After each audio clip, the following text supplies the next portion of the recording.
I am wet and I am ready.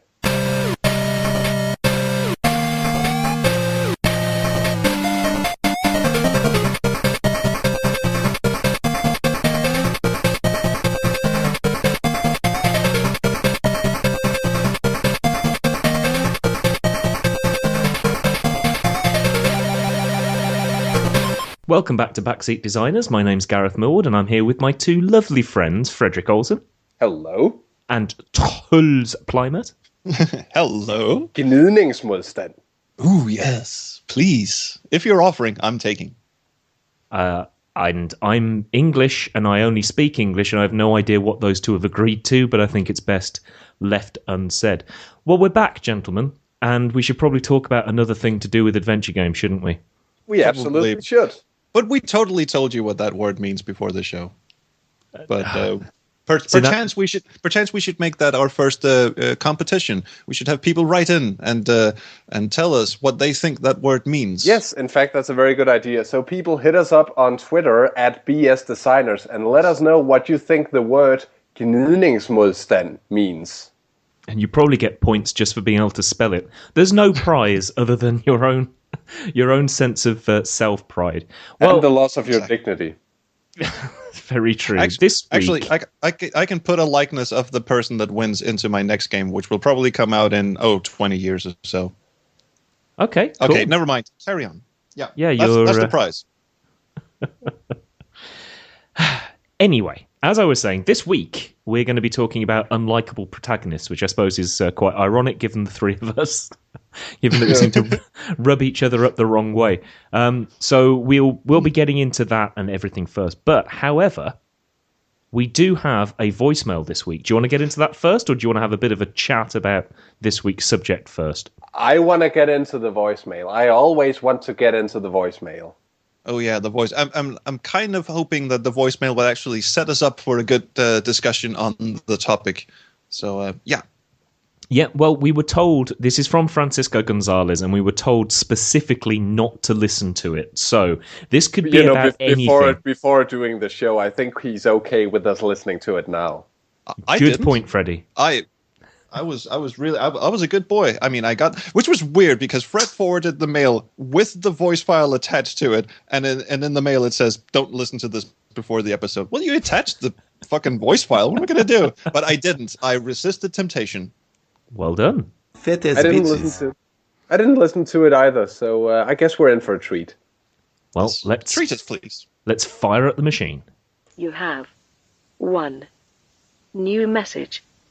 First new message. Hello, back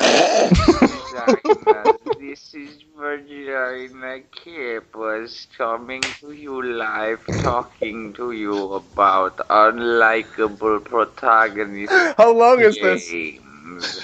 I want to tell you about my favorite unlikable protagonist, and that's Gabriel Knight. You totally stole your thunder. What a prick he is. All he does is go around and read poems and things. I'll read you my favorite poem. No, please don't. That's all right. That's all right. And darf hast on dessen hast dich rein wie Glas, dessen Stil rein wie Bierschwein. Du Portal. Oh, I forgot to take my medicine. Goodbye. Oh, well, that was an excellent lead-in, wasn't it? Wait a minute. I definitely don't remember doing that. I am not okay with this. This is gross misrepresentation. A poor woman isn't even alive to defend herself. Isn't even alive to defend herself. We're pretty much the unlikable protagonists. Yeah. Thank you, Mr. Grundislav, for that. No. Excellent. I thought that was Mrs. Vagina Kippers. Oh, sorry. Maybe we should let the host handle this one. We seem to be way too immature. What do you mean, Gareth? To be honest, I am completely and utterly floored by that, and Well, that's dedication. We do have the best fans. We certainly do have fans for some reason. Well, I suppose the jumping off point is we could either talk about Virginia Capers for the next half an hour, or Yes, please. No. That it was rhetorical, Fred. No. Oh. Very. The other option, or the only option, is maybe to discuss Gabriel Knight, because that's actually a very good starting point. Wait, what? Like, Gabriel? Gabriel, or whatever. Gabriel. Whatever. Like the guy who was in Genesis. Wait, yeah, exactly. Is that like a pronunciation thing? Because you wouldn't go around calling him Peter Gabriel, would you? Climbing up on Salisbury Hill. He's not called Gabriel. Most of the people that I know with the name Gabriel are European footballers, so I automatically revert to Gabriel. So my apologies. So it basically just turns into, what's up, goal, Gabriel. No, I have no idea how football works. Sorry. And the ball lies down. And the ball lies down on Broadway. Oh, Peter. Sorry. Yes. Gabriel. Yeah, well, we're going to talk about Gabriel Knight and not Peter Gabriel. Although I do love Peter Gabriel, I will say. But actually, Peter Gabriel was my example when we discussed which unlikable protagonist to bring on onto this show. I think you got that wrong. I did? You said Peter Gabriel. Well, that's the guy we're likable talking about, isn't it? Well, he was in some part of the band's history. No, I meant Gabriel Knight, of course. Gabriel Knight was my example. Just type into the parser use sledgehammer. Hi, Grace. I want to be a sledgehammer. That's the worst Tim Curry I've ever heard. Right, yeah, do go on. Let's talk about adventure games. I've not actually played the Gabriel Knight series, so maybe you two should lead off on this one. Well, Gabriel Knight is interesting because he has a bit of a dick, certainly in the first game, but mostly he's basically this guy who's a womanizer, and he's a bit too, he's past his prime, basically. I think the guy's in his probably pushing 40 at the beginning of the first game. I know. Something like that. Is he? I thought he was like early 30s, mid 30s, and he's sort of presented as this kind of James Bond suave character. Even that's how he looks upon himself. Certainly, I mean the women are very interested. The women around him are more, have more of a radar about his kind of person than the women in James Bond, obviously. But still, he's suave, and he is presented as suave, pushy. Well, except for the fact that he's the kind of guy who wears a long leather jacket in the middle of the summer in New Orleans. So, yeah. Well, he's vain, and he cares a lot about his appearance. And he's very self-centered, and I think he's strangely likable, even though he's this asshole in the first game. But what is also interesting is that it sets up a quite good character arc, I would say. And I'll admit I have never finished the third game because I think it's frustrating as hell. But in the second game, he's a much more down-to-earth human kind of guy. He's still very much a smartass, but he's got a bit, more of a sympathetic air around him. But you feel it's natural, He learned something during the course of the first game, and he's out to kind of redeem himself in the second one.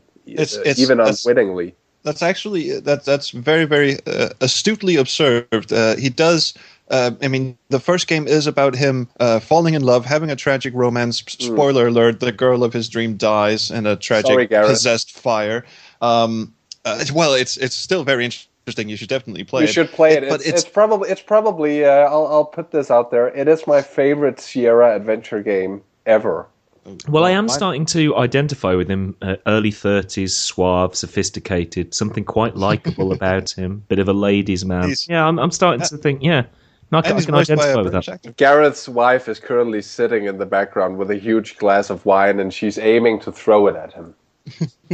But what I was going to say was that the Gabriel Knight doesn't start out with him being, unlikable, and then he sort of redeems himself through the game. He starts out as being this sort of not slackerish, but kind of don't really give a crap, and but he still has redeeming qualities right off the bat. I mean, he loves his grandmother, and he takes care of even though the romantic tension between him and his assistant Grace is kind of this, he keeps asking her out and comes on to her. It's borderline sexual harassment. Yeah, and the romantic tension that's implied is definitely one-sided. I mean, he thinks it's romantic tension. She thinks he's a creep. Yeah, exactly. So he's got that, but then throughout the game, and it's not like it's a huge character development. It's not like strings swelling and spotlight comes down from the ceiling and all of a sudden he finds himself. Well, actually, kind of, because there's that scene with the dragon where there's basically it's not a spotlight, it's a big ring of fire, but close enough. And that's why you should always tend to your hemorrhoids, people. Which is amazing because he uses so much hair product. You'd think he'd just incinerate on the spot, but no. Well, it's a dream. So. But anyway, that is an interesting example because Gabriel is not unlikable. Right off the bat, he becomes more likable. Maybe we should branch out a bit. Can we think of any protagonists that are just unlikable and with no redeeming qualities? Because there's certainly a difference between a protagonist who is just plain an asshole and an anti-hero. Clint Eastwood's Man with No Name in those three Sergio Leone films is certainly an anti-hero, but he's not just unlikable. I mean, he'll grab the money and run, but he's got a heart of gold somewhere underneath there, and that's true of Gabriel Knight as well. I think broadening the discussion a bit is a very, very good place to go because you mentioned something about redeeming qualities, and I can't think of any specific game where you play a character and you are in the protagonist's shoes of a character who has no redeeming qualities whatsoever. I mean, even the example that I wanted to bring up, but I haven't actually played, Rufus from Deponia. Apparently, he has some redeeming qualities. He's not a complete asshole. He's just dim-witted, and then ruins people's lives sort of accidentally. And then doesn't really give a crap. That may be it. But he reminds me of someone. Yeah. Thanks, man. Yeah, I mean, from his character as well, there is also a sort of a sense. I mean, I've not played the game, but I was doing some research this afternoon trying to think about people who I'd at least heard were unsympathetic and trying to do a bit of research into them. There is also a sense that he's a product of his broken environment as well. I mean, the world that he inhabits is falling apart and is just generally crap, and so he's looking out for himself because that's really the only way you survive. So yeah, I mean, I'm trying to think about. I mean, when you said broadening it out, I was trying to think of protagonists from anything that I've seen.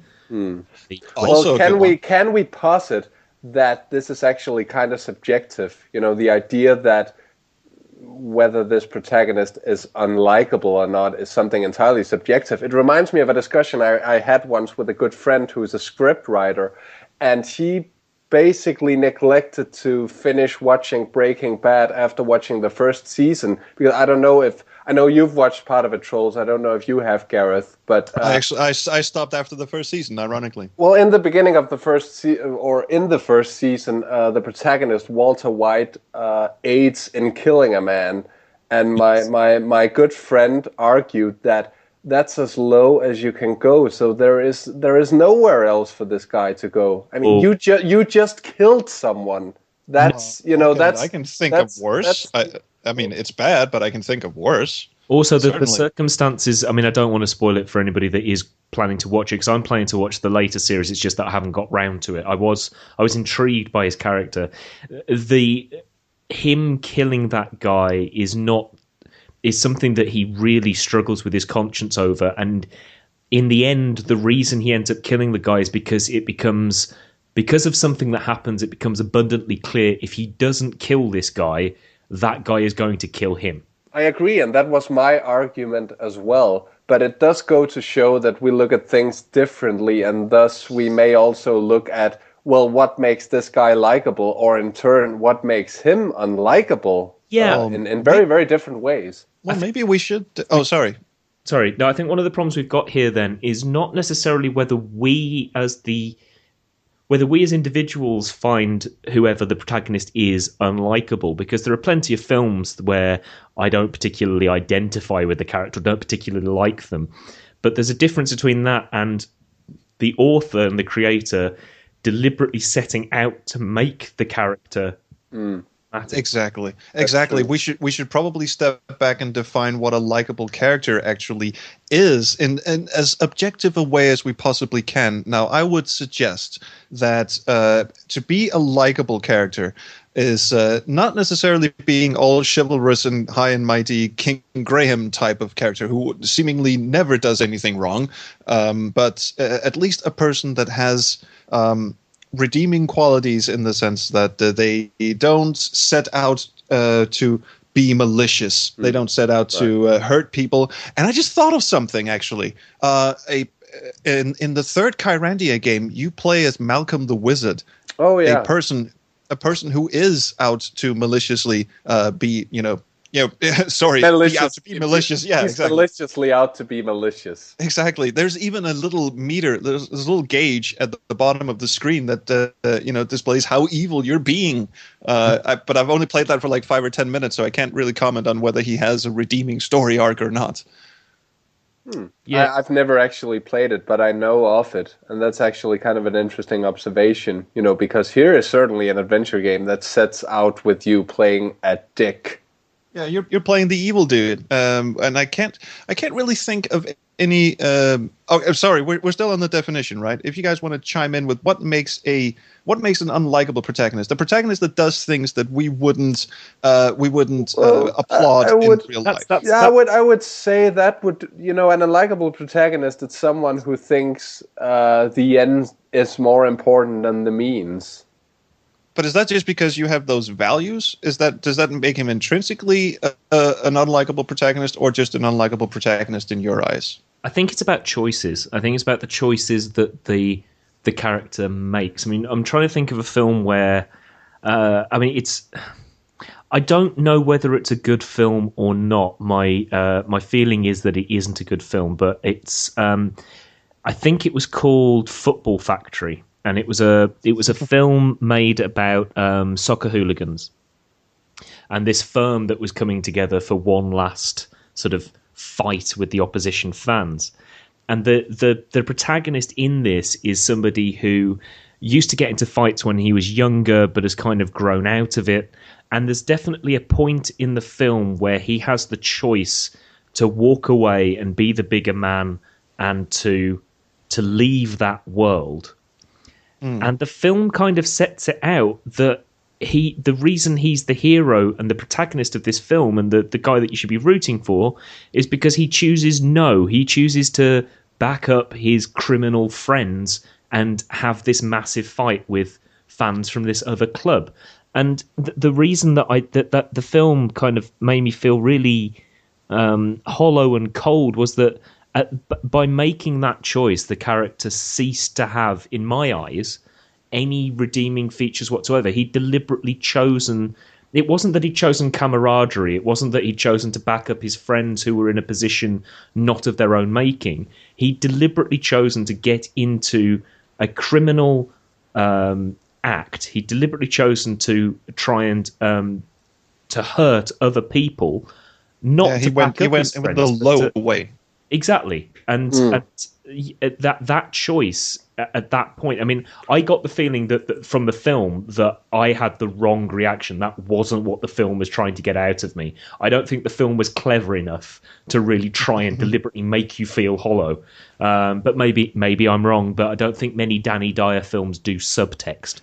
I'm kind of reminded of Requiem for a Dream. If you guys have watched that movie, I know we're getting way off adventure game base here, but we are just trying to figure out what an unlikable protagonist is. Well, we're all about storytelling, Exactly. Storytelling. We may as well have picked up literature, but now it's just that these things springing to our minds are movies. Yeah. So, have you guys seen Requiem for a Dream?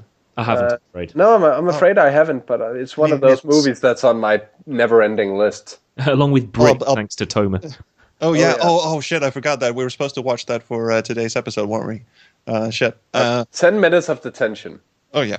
But anyway, very, very briefly, Requiem for a Dream is about three heroin addicts who already by the start of the film are so strung out that they will gladly, rob the television of one of the characters' mother, who apparently has had this happen to her so many times that she's familiar with the pawnbroker they always go to. So she just walks down there, gives him the money, takes her TV back, they rob it again, and then, the cycle goes on and on.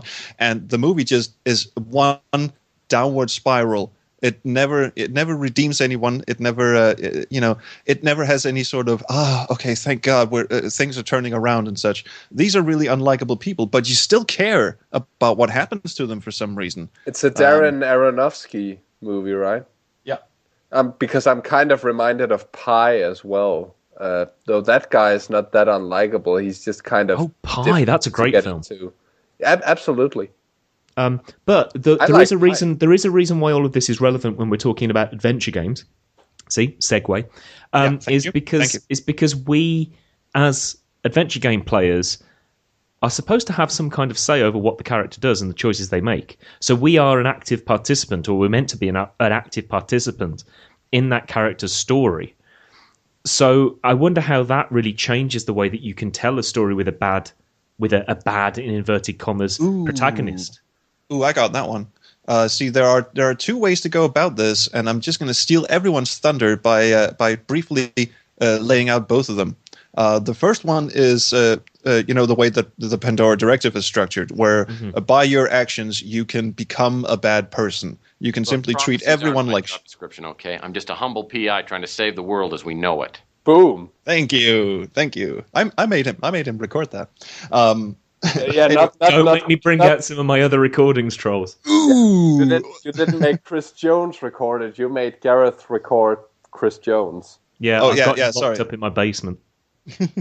Anyway, briefly, with the Pandora Directive, you can treat other characters like shit, and you will eventually turn into a bad person who's only looking out for number one. Die. And then you are, in that case, you are directly responsible for the protagonist turning out to be a dick, because apparently you enjoy playing a dick, or you just want to see what happens. Great, that's one.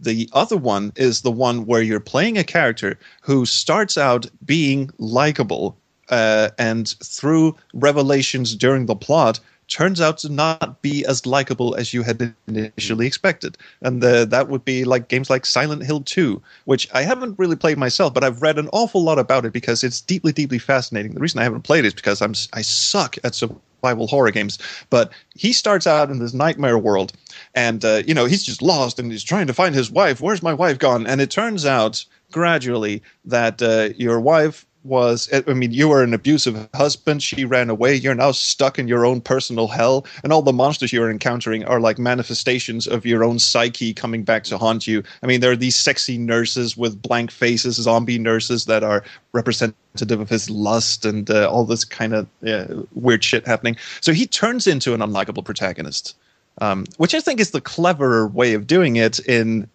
standard storytelling. You start out reading a story, and then the character gradually becomes something other than what you were expecting. But in terms of adventure games, it's more fun, I would say, to have a protagonist where you can directly influence what kind of an asshole they are. Take Undertale, for instance. Yeah, I would agree with that. From what you said, that kind of idea of you losing your memory and then having to reconstruct what's happened. I mean, you could say something similar about that with, say, the film Memento, where it turns out through the flashbacks that this guy wasn't a particularly nice person back then. But there's also that sense of before you can remember anything, you're a different person. So while you might know that the protagonist has done bad things in their past, there might be that feeling that what they're doing now in this kind of new life almost isn't exactly the same. So I think the Tex Murphy angle is perhaps one of the more interesting ways of doing it. Well, yeah. the protagonist from Blackout, ironically called Gabriel, realizes shortly after beginning exploring that he's responsible for...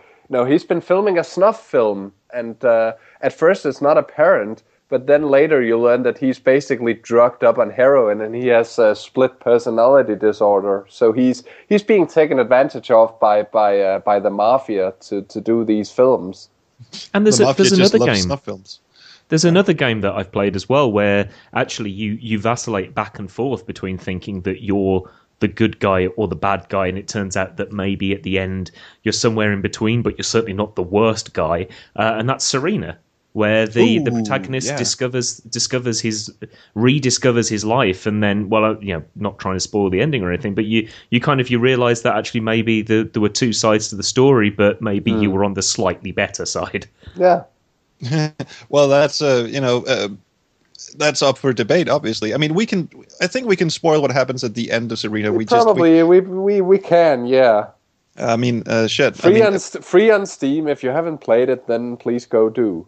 It's like 20 minutes of your time. Yeah, we may have a stake in it, but never mind that. It's still worth it. I don't have a stake in it, and I think it's great.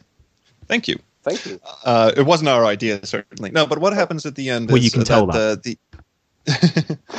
What happens at the end is that the protagonist finds out that he's actually been an awful shit to his wife, Serena, who is gone from his life, and he starts out very mellow, like, "Oh, I miss my wife. I wonder what's happened to her." And then gradually, as time goes by, which it does fairly quickly, he starts becoming more and more frustrated. The more he looks around the cabin and sees, and remembers bits of the relationship. He starts out mellow, then he goes sad, then he gets angry, and then he just goes full on into suicidal mode by the end of it. Mm-hmm. And then it does turn out in the end that Serena had an affair, or at least was feeling so neglected by this husband, this protagonist that you're in. Sorry, yeah. that she basically went off and she left Josh Mandel for Scott Murphy. Yeah, which we've all wanted to do in our time. Absolutely. So yeah, that's actually a very, very good example. Also, other characters that they're not unlikable, but they do have some weirdness about them are the main characters in I Have No Mouth and I Must Scream. Oh yeah, and this is not I Have No Mouth and I Must Scream the podcast, but for some reason all the topics we're covering just lend themselves to discussing this game.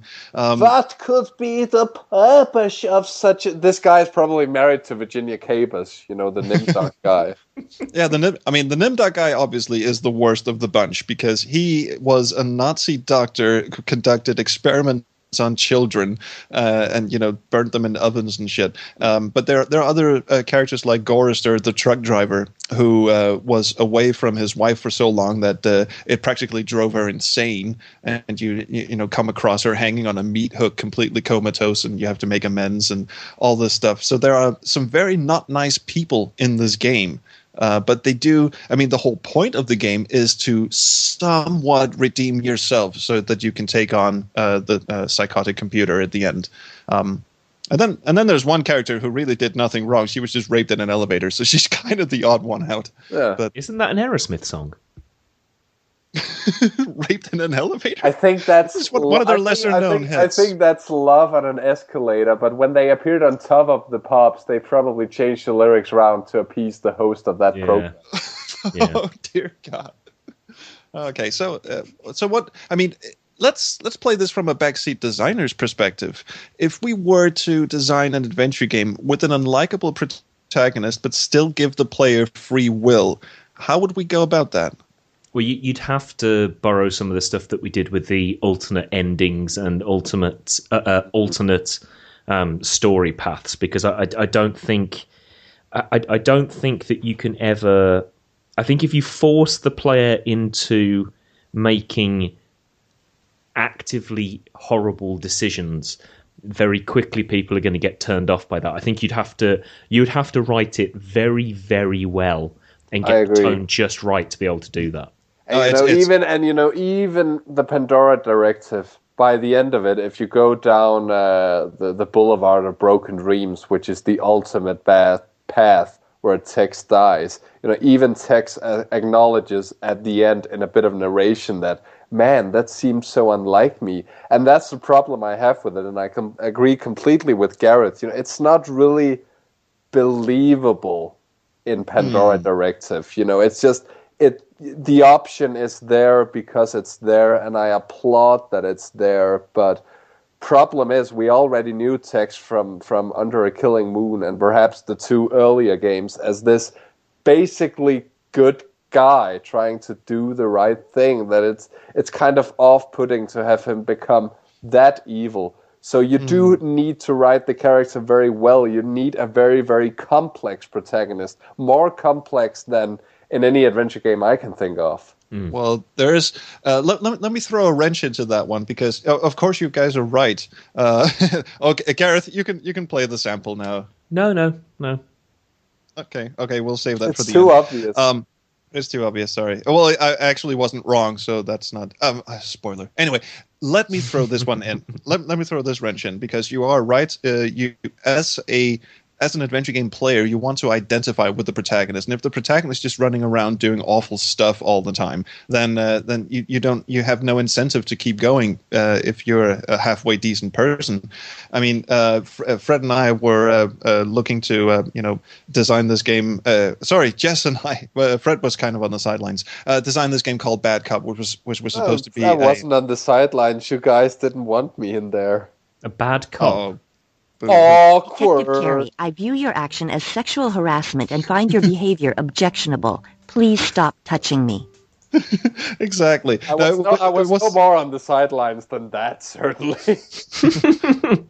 Well, it was supposed to be a parody of Police Quest in that you're playing an alcoholic police officer who's on the take and who's working with the mafia and such. Did you just beep yourself? I'm sorry. I didn't. I'm sorry, that was me. I think I hit a button.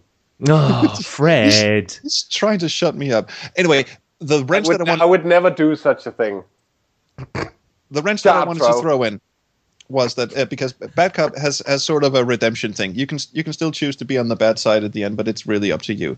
And I can say this because the game hasn't been made yet. So hey, the wrench that I wanted to throw in was of course Undertale. I briefly mentioned it previously, but you can play. Yeah. You can go because Fred, you said that your scriptwriter friend had said that the murder in Breaking Bad was the worst thing that he could ever have done. Right. Did he go on a complete genocide run, trying to murder everyone and everything? Because you can do that. Genocide, bitch. Because you can do that in Undertale. That would have been quite the plot twist. No, I think what my friend meant was that in the context of this show and having this middle-aged chemistry teacher, then killing a guy would be the ultimate evil thing that this man could do. And I'm not sure I agree entirely, but I do see where the perspective comes in. It might say something about my morality, but I think the fact that he's doing all this terrible stuff behind his wife's back is somehow worse. Oh man, someone has had his balls drained. Very much so. But the fun thing about Undertale is that the protagonist doesn't speak at all. So the only character traits that you get out of the protagonist is what you put into him. So or her actually. The gender is even ambiguous. Someone has had his balls drained. Again. But yeah, so you could ostensibly do an adventure game where the protagonist is completely silent, is just a blank slate, and whatever you do affects the outcome of the people around you, or the NPCs, the other characters. Undertale is not really an adventure game, though, is it? Well, no. I'm just using it as an example because again, I can't. I think it sounds very interesting, and I'm sorry to admit I haven't played it. You guys seem to be enamored with it, so I definitely should. But it's just a completely silent protagonist. As a backseat designer's advice to adventure game designers, that's not gonna cut it. No, I'm only I can only say from what I've read about it, but from a sort of a storytelling point of view and from an artistic point of view, it sounds brilliant. But I just haven't had the time or the money really to sit down and play it properly. But you're right, Fred. I mean, you can't have a silent adventure game protagonist. I mean, you're supposed to sort of interact with the world and maybe you could, but for me personally, the dialogue is kind of an integral part to the experience. But maybe that's a discussion for another episode entirely. Do you need the dialogue? No, I mean, not that he's an unlikable protagonist at all, but Dropsy the Clown is completely and utterly silent. He has nothing to say. He seems very, very likable, though, but the surroundings dislike him. Roger in the first two Space Quest games doesn't really say anything. That's true. He is a blank slate. Although you can't influence what he does, to ingrate himself with the NPCs, because for most of the game there are no NPCs, and the few that aren't out to kill him are just there to sort of further the plot. You got Tiny at Earland's Flats and such. And actually, a blank slate's a really good thing to bring up, actually. And it was one of the things that I was thinking about when you were talking about likable and unlikable protagonists. I was thinking about protagonists who are almost sort of what's the word? They're just sort of incidental to the plot. I mean, they don't really have any kind of bearing on it one way or the other. They're just kind of there. Yeah, and Roger is that. I mean, that is kind of the it's almost the meta point of Space Quest of it doesn't fucking matter. I mean, there's that joke in Big Bang Theory, and I'm very sorry, trolls, to bring this up, but Sheldon sits down with his girlfriend and watches the first Indiana Jones movie, and he says, "Well, what did you think?" Then she turns around and goes, "Yeah, it's great. I mean, obviously, apart from the major flaw." And Sheldon goes, "Well, what's the major flaw?" And she says, "Well, all of the stuff that happened would have happened whether Indiana Jones existed or not. The Ark would still have found its way into a government facility, and none of the rest of the stuff would have happened." Yeah, I've actually seen that episode. I don't know why, but I guess that's true. People are leveling the same criticism at the latest Star Wars film, The Force Awakens, because here we are, 30 years down the line, the Empire has been destroyed or not. It turns out that what happened 30 years prior in Return of the Jedi may not have had the biggest bearing on the galaxy far, far away. Hey, here's an idea, actually, because this is going down a very interesting path, I think. Thank you, Doctor. Which is that you could have a blank slate character, or you could have a world that won't change no matter what you do. The only change that will occur is your relationship with other characters. The plot will unfold whether you're in it or not. In a sort of, it kind of again reminds me of I Have No Mouth and I Must Scream, because it reminds me of my life. and that's kind of an interesting angle, isn't it? I mean, shit will happen whether I can choose to get out of it more gracefully or less gracefully, certainly, but stuff will happen to me. Well, it is very much like it is very much like life. I mean, how much of an impact on the greater things are you really contributing? Let's be honest, kind of nihilistic setup. But with I Have No Mouth and I Must Scream, the point of the game, at least at its outset, was that it was a game that you couldn't win. You were going to die at the end, no matter what, and they kind of forced Harlan Ellison to put in a sort of happy ending. Everyone still dies, but there's apparently the sort of happy ending, the sort of human contingent on the moon. The sort of happy ending is where the guy and the boy and the dog eat the girl. Oh, wait, that's another Harlan Ellison thing. Actually, I was really interested in what you were saying about how actually the world doesn't change, the character changes. I quite like that. Somebody, it might have been Serena on my Facebook page, who posted a cartoon which was a sort of like a pseudo, it was meant to be a piss take of those kind of pseudo kind of philosophical kind of Facebook posts that you see from time to time and make you want to I never see those. I don't know what you're talking about. Namaste. Yeah, that was a good one. That one, where the character says, "Just imagine we walk through life thinking that we're playing a computer game and it's all about us, but what we go through life and we talk to these NPCs." All the way through to try and just make sure that we get what we need to make ends meet. But treat those NPCs well, because what if they're also the protagonist in their own computer game? And I wondered what would happen if you played through a game with the main protagonist first time round, and then based on the way that you treated those other characters, you then had to play the game the next time round as one of those non-playable characters. And all of the shitty things you've done to them affects your ability to be able to get through the game, because they've taken all your stuff, I hate to bring up this parallel, but that's kind of like the 50 Shades of Grey spin-off novel, isn't it? No, but that's actually it's a very good point. It's a very good point, and I only jest because that's the only example of something like this I can think of. You know? It's a very, very good example. I mean, who cares if they're shit novels or not? Which they probably are. I haven't read them. I'm never gonna read them. But it is a very, very good example. You've got one character who interacts with another character, and there's a relationship going on there. And in this case, there's a relationship with whips and chains going on. And then you see it from the other side, because he's, I think he's made up to be sort of this manipulative little shit who basically rapes her, and she seems to be fine with it. And then you see it from his perspective in the other novel. And translating this idea, certainly not 50 Shades idea, but translating the idea of playing from the alternate perspective into an adventure game is a good idea. And I think that's what they were trying. I think we should totally go for a 50 Shades of Grey text adventure game. No, but I think that's what they were trying to go for with the Kyrandia 3, and now I really, really wish that I'd played it. I would definitely, if there was a 50 Shades of Adventure game, we'd have to replace our keyboards far more often. Well, we did once make a piece of 50 Shades of Graham art. 50 Shades of Graham. Oh, no, that was a good one. That's still fun. Well, I don't really know where to go from there, actually. No, shall we call it a day and then maybe jump into an After Dark? This was a fascinating discussion. It was. I'm surprised.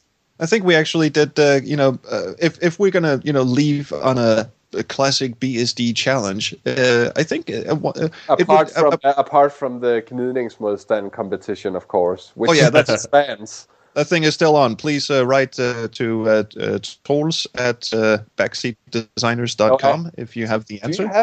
Do you have a backseatdesigners.com email? I thought that was only me. No, we've all got them. Oh, perfect. We've all got them. Why the hell am I the one to receive voicemails then? Because you're the one that said send them to me. So we were like, yeah, fine.